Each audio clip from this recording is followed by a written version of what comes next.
Hey everyone, I just saw the Mandela Catalog Vol.4 and I am still mentally reacting, but I have so much to say that I'm just going to start saying it.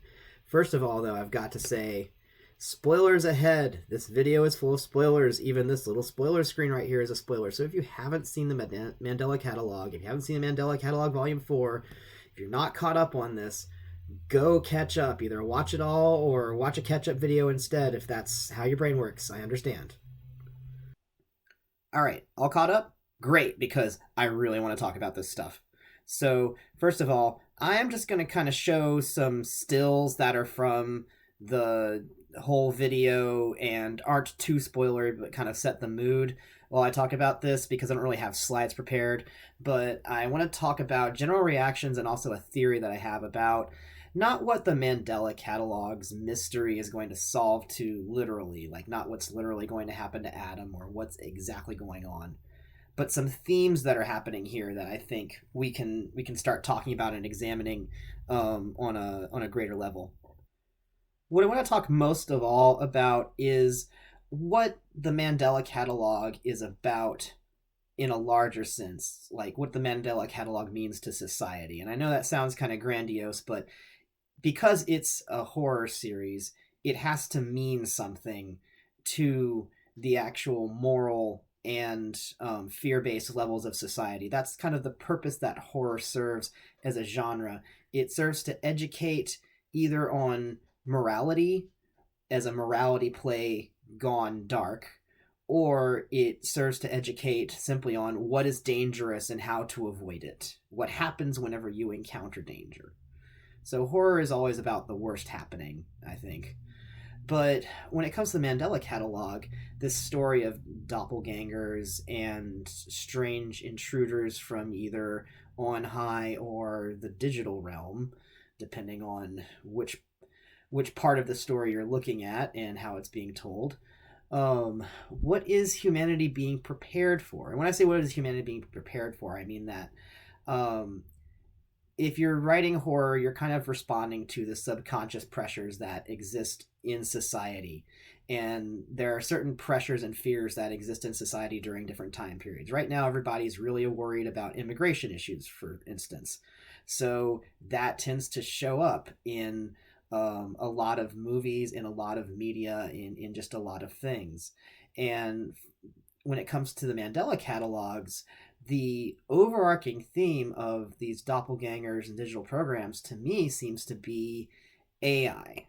And I really want to talk about that in detail. So let me get past the spoilers stage, bring you to this other slide here. So, Face Studio 2 Free Edition. This was a very interesting turn because I don't remember if this was shown before in the Mandela catalog because it's been some time since all of these episodes have been posted over the span of them. But this program is, well, one, of course, very spooky, especially whenever we look at the face of the the interacting user interface likes to talk to you through this 3D face that is very freaky. And I think one of the most effective things that the Mandela Catalog producers have done. Um, uh, Alex Kister is a real genius when it comes to these visuals, and is always surprising me, and always seeming to bring new skills to the table, either with maybe with the new with like people who were there on crew, because I saw there's like some staff listed at the end in the credits who may also be responsible for the digital stuff, but just the ideas of these things, this smeared around face, the way that it moves, not by actually moving with a 3D mechanism, but simply by being warped, is actually this was happening with a lot of animation around the early 2000s time period. They were using that as a shortcut, and it looked so bad. So like I love that, but also talking about AI, the idea that you just feed all of your data, all of your face data, and all of your speaking data into this computer program that's free, and it saves all of your data and it stores it in a secure place. I love that they made sure to mention it. It stores all your data in a very, very secure space. And then your face can say all these different things to you that you don't expect, and they're saying this is fun, exclamation points galore. And we all know that sounds really freaky, but also that is a deep fake. Right now in our society, the thing that we are subconsciously afraid of, in my opinion, is the fact that pretty soon, within probably 5 or 10 years, we're going to have deep fakes be a regular part of our lives. Someone might send you a greeting card that has your own face telling you something. And I think that it's going to be a novelty until it wears off as a, you know, obviously terrifying. And I honestly was expecting us to have more deepfakes by now, but the chip shortages that we've been having over the last few years have actually kept processing power like this from being available to make these programs really possible, I think, for consumers and day-to-day users. But that means that within 5 or 10 years, after the chip shortage is kind of leveled out, you're gonna see like deep fakes and AI. Right now, we're already having difficulty with AI. AI is currently moderating YouTube. AI is looking at this video right now and trying to judge whether or not this video should be seen by more people or seen by less. And it'll be very interesting if the AI judges this harshly, because I'm talking dirt about AI. But I just really think that humanity right now is really scared of a lot of things, especially scared of a lot of things subconsciously. And AI being able to reproduce art, reproduce your writing. An AI can read your writing that you've written, and then make a bunch of posts that look like they're your posts. Like, I follow on Tumblr right now an AI that has just like been taught to have its own personality and make its own Tumblr posts, and it has its own running gags, and it's made its own memes. Has a huge Tumblr following, probably a bigger Tumblr following than I'll ever get. And it's an AI. It's not a person. So there's a lot of these themes in the Mandela Catalog of um, these fake people. We have the angel, for instance, being much different than it puts on. We have what's going on, whatever the heck is going on with Adam himself. We've got all of these, just doppelgangers walking around being other people. And I don't know how far that could actually go in real life. I mean, once we have AIs on a large scale and we have technology that could fake things, we have holograms.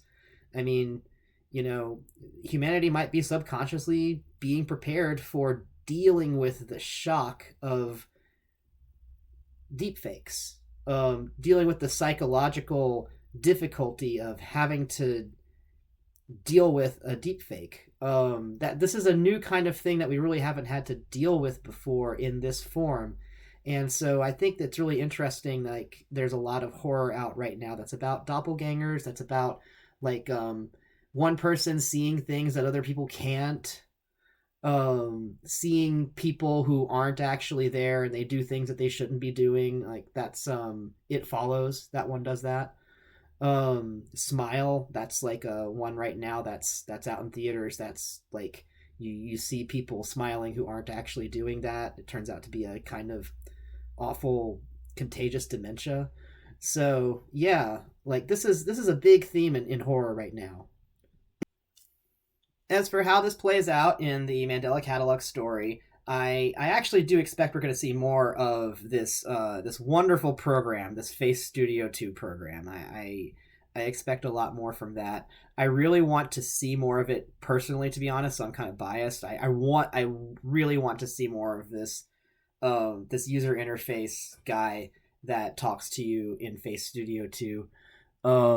Like, if you look really closely at the Face Studio 2 Windows 3 point or Windows 95, no, not XP. I would guess this would be XP at this point. Is it 95, 98 maybe? It would have to be XP. That Windows user interface, in the upper left corner you can see kind of the icon of the program. It looks so scary. I want to see the original icon for this program. It just looks so bad. Um And yeah, I want to see more of this so much more. I think that what's really scary about AI in real life is that because it's kind of meaningless, like it's not, there's no actual brain in there, there's no person, there's no soul that's behind all the motivations of the AI. It's simply code that's been built up on its own in expectation of, or rather in response to humanity's expectations and inputs. And so whatever its actions are, whatever its behavior is, there was never any motive or meaning behind it. And so it's scary to think that you can be judged by an AI at this point. You can like be banned from YouTube at this point because of something that an AI came to the conclusion to, and you'll never understand why the AI even thought that, because the AI never actually thought. You basically have fake people running around causing us harm, and that's the doppelgangers. That's exactly what the Mandela Catalouge is all about. So that's my video. If you liked it, please hit that like button, subscribe if you want more of this stuff, and have a nice day. Um, be careful what videotapes you look at this holiday season as you're going through all of your family videos. Please do not watch the wrong VHS cassette tape. It's just not worth it. You don't want to go missing because you looked at a weird doppelganger videotape or weird Bible story videotape. So yeah, be careful. Later.